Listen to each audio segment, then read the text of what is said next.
8, 7, 6, 5, 4, 3, 2, 1. Welcome everyone to a whole new format. Yes, God's going to let us be wild and unexpected. So get excited, okay? Because we are now entering into the revelation realm that is going to be heaven's cosmic communications. So you can be connected to heaven, to people in the street, international spotlights, frequencies, which means frequent revelations. We're going to have a lot of fun with this thing, okay? This is a whole new social media. We're stepping into podcast here on January 24th, 2018. We're about to officially launch this, so get ready. There you go, Jeff. 5, 4, 3, 2, 1. Woohoo! There we go. We've had our official launch. Watch out, people of the earth. Get terrified. Hell, ISIS, you'll never stop having ISIS. Let's go with the host of heaven. We're going to do this thing. Okay, well, here we go. All right, Professor Chen, what is the first question? People are burning to know, whatever it is. Okay, this question came from Stephanie. It's a bit long, so bear with me while I read it. Her question is, can the hosts make their faces appear in trees? But then she says she doesn't think so because you said they pressed their face into clouds.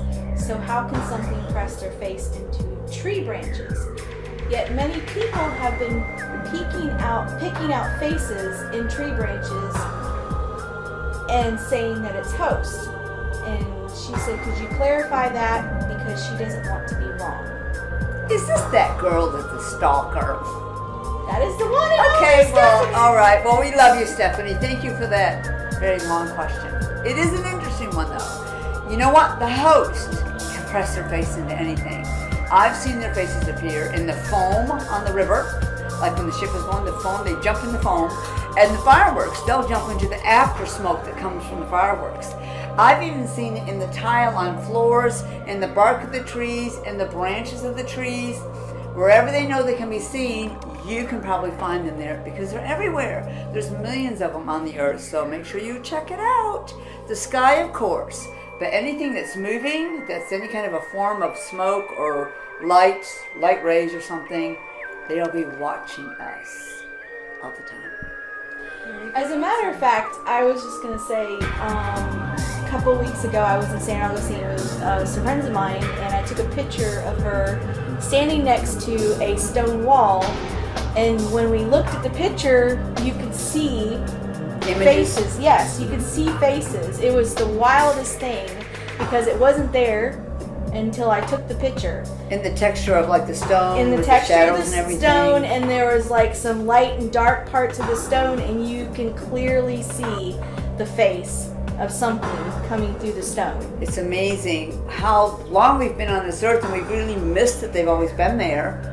Of course, the revelation helps us know that now that they're here. So I hope people will look in other places and take pictures if you see something. Yeah. Then you can show someone else and share heaven. Thanks, that was a great question. Okay, Jen, that was really good. Do you have another one for us? I do. This one is from Emma, and she would like to know, since our pets can talk when they are in heaven, do our family members ask them questions about us? You mean the ones who live in heaven? Yes. Like, do they ask them questions about our personalities and stuff like that when we were on Earth? And your pets will never stop talking in heaven, whether it's one of the angels or just one of the disciples, the apostles, it doesn't matter. They will always be asking questions, and of course, they're going to find your family. They probably even knew some of them, so they will ask questions. I have a lot of questions, and hopefully they won't be shocked when they start talking to them. And by the way, everybody out there, you better get ready for that in heaven, because in the Garden of Eden, Adam had conversations with the animals that God had put there. He said Adam called them by name. Okay, that didn't mean he said you're a horse, a dog, a zebra, an elephant, or a crocodile. They each had a name given to them, and they had conversations with Adam when he talked to him. So heaven is what Garden of Eden was in the beginning. There was no sin. There was no restrictions on life that was there. And so when they get to heaven, they will have the ability to talk again. So get ready. If you have a barking dog that never shut up on earth, they will never stop talking in heaven. You have a lot to look forward to. That is awesome. This is from Fred, and he would like to know what and where is the sea of glass John saw as recorded in Revelation 4:6 and Revelation 5:2. He said he has not heard you mention it all in your descriptions of being before the throne. Well, I actually have. You probably just didn't hear it. But the sea of glass is the throne room floor. It's actually what the throne room looks like. And if you've never heard me talk about the throne room, it's actually alive itself. The walls will move closer or further out. So everyone in heaven who lives there right now could be in the throne room if they wanted to, all at one time. The floor is amazing. It looks like glass because that means it's clear. You can actually see the river of life flowing under it from above up to God. You can see the gemstones in it. And because the light and the glory of God reflects into that floor, it looks like a sea of glass, like the light is moving in it, shooting out of it. It is amazing. Sometimes I've even seen him open the throne room floor and people can jump in the river of life right there. So it's an amazing place. We don't have anything like it on the earth, but as everything else in heaven is filled with wonder and splendor. And so yes, it is the throne room floor, and people get undone, they dance upon it, they worship upon it, and it's a beautiful place to be when you visit heaven, especially if you didn't die. Very good answer. I would like to jump into the sea of glass. That sounds like fun. Okay, this one, everybody wants to know about food and drinks and stuff in heaven. So this person would love to know, is there Coca-Cola and Dr. Pepper in heaven? I will tell you this much, that several years ago, I haven't actually seen the inside of my mansion, but I had a glimpse, and I actually saw a Coke Icy machine that I knew was going to be put in my mansion. And I could have all the Coke Icy I wanted to. So I promise you, there will be Coke. It may not be called Coca-Cola. It'll taste just like it. And there'll be no calories, okay? There'll be no fat added to your body for drinking. Because I know when you drink down here, drink those things in moderation, remember. So I'm certain that everything you love to eat down here will be in heaven. Only it's made out of light, so there's no weight gain, no allergies, no lactose intolerant, no gluten stuff. Everything you have will be consumed in your body is made out of light. And they have parties, they have events.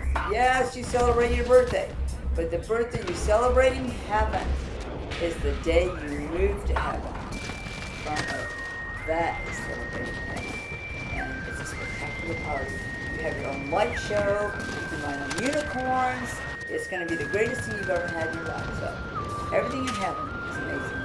And it's 50% fun, 50% profound, amazing, and you're probably falling the streets of gold, laughing, rejoicing, people will step over you and just go like, That's good to know because I am putting my request in for a full barista machine in my mansion.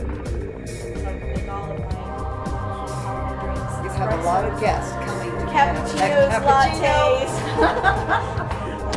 So, thank you very much. There we go. Oh, here we are again.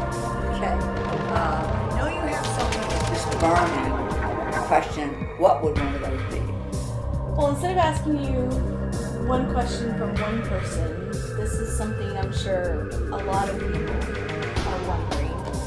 And I would like to know, why would God pick Trump to be the president when he has, so many issues and with his anger and his mouth kind of says things that it shouldn't say. And so what would God's plan be for picking Donald You mean, Trump? why would he pick a real person? Yes. Instead of a politician or someone who's, a seasoned professor or a pastor? Why would God pick him? When has he ever picked anybody that we would approve of? Go back to the Bible and start from the beginning, okay? Why would God have picked somebody that argued against everything he wanted to do and fought against God every time he wanted to do something. Okay, King David's a good example. And why would he pick him? He was the runt of the litter. Sorry, David. I know you got a great beard and all, but even the prophet that was going to anoint him didn't want to pick him. He went through all of his brothers first. This one looks good. This one's intelligent. This one's a great warrior. Surely not this one at the end who is the sheep boy, okay? But God picked him. He had a purpose for him. He knew that no matter how many times he would drop the ball, make mistakes, step on a line, that he wouldn't quit on what God called him to do. And he fulfilled his purpose. He became great in the earth. He loved Jesus Christ. He repented when he made mistakes. And yet he fulfilled what God sent him for this earth. But we probably would have never picked him. Hey, there's so many people we can point to. What about Peter? Okay, here's Peter following Jesus on the way to minister, yelling at everybody in the side of the street, complaining about things that aren't right, wanting to call down fire from heaven and burn people up, cut the ear of the guy off. Okay, what about that person? Why would he pick him? Because he knew that inside Peter was greatness. And he didn't pick someone else, he was hand-picked. Not just that, what about the tax collector? Everybody despised tax collectors. And fishermen of all people, why would he pick them? Because everyone has a defined purpose and they have a call in their life. He put a purpose for their life before he sent them here. He doesn't make mistakes. Just like in Trump, he didn't make a mistake. He clearly picked him. He said he couldn't be bought, he couldn't be controlled, nobody could make him fearful. He was a smart businessman. He knew how to create jobs. He was not afraid of our enemies, but he loved what God loved. He loved America and the purpose and vision for America. He knew Trump would not quit on him. He knew he'd be focused. He pushed through all of the ridicule, all of the accusations, all of the lies that have come up against him, and yet he has been fulfilling his purpose. He's created almost 1 million jobs. He has attacked the evil people across the world who are abusing their own people. He's not going to be afraid to give out justice where justice is needed. So God did catch me up to heaven 4 different times to tell me, I picked him, this is why I picked him. He has a generational line of people in his family that lay down their life for the gospel. He's going to be great for America. He's going to be great for God. And he's never going to give up on him. So forget all the accusations. Forget all the things that people are planning to do against him. He has God on his side. God waited. Just let go people. How about that? Okay, Jen. So another question you think we've got to fit in with this whole timeline thing that God has? Yeah, with God's timeline, people are wanting to know what's going on. Why is all of a sudden this stuff popping up about flat Earth and Nephilim roaming the Earth and tsunamis and earthquakes happening and devastation? Are they supposed to stay on the rapture rug, roll up the rapture rug? What's going on? They want to know. Yeah, so you mean, is this like the last day? Yeah, is the last day. Is it all going to end? Yeah, is Jesus coming back next week? Answer, no. Okay. God has a lot of things left in the earth that have not been done according to his own word. And so we are not the perilous times. This is not the time of tribulation.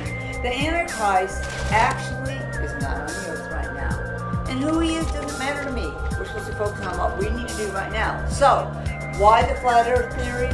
Why the CERN? Why the Nephilim? The enemy is trying to get you distracted and off of the path God has for us right now, which is to rule and reign with Christ. We focus on that. Don't be concerned about the CERN. That's what he actually said to me. They have no power over any of us, no power over what God's doing in the earth. So this is the kingdom age. We do a lot of great things. We're going to manifest for him, demonstrate the supernatural, signs and wonders, the greater works, handle the wealth of the wicked. There's a whole list of things that haven't happened. So anytime it comes to a point of God focusing on something on the earth, the enemy will go to his little box and try to find anything he can to get us off track, get us into deception. That's another big thing that's out there. Anything, put fear in us, saying, oh my gosh, the world's going to come to an end, it's going to blow up. People forgetting Christ is going to have to sit on the throne for 1,000 years after this age is over. So no, none of that really matters. That's not the now time of God. We're not in the day of his wrath. We're in the day of his power. The word says, pray that my people be willing in the day of my power. I'm not saying willing to die, willing to run and hide, willing to sit on your rapture rug and get rescued. The day of his power is just demonstrating, manifesting, letting the earth know there is a God by the way we live our lives, the things we say, keeping stuff out of our soul, to be great for him in this time. This is an exciting time. So people, let the fear go. Let the CERN go. Forget the Nephilim, okay? They're not here right now. Not a threat. And the earth is not flat. There really is in Australia. And when I fly around the world, it doesn't flip suddenly so I can get to the other side. The earth is round, like all the planets are. No one was faking it. Okay, Galileo was not in cahoots with NASA. They didn't waste billions of dollars to prove this was a whole fake thing. The enemy's got into your soul and convinced you this is real. Why don't you release that from your soul and see if it just goes away? Because you need to get busy and do something for God. Amen, everybody. Amen. Woo-hoo! Let's go with the host.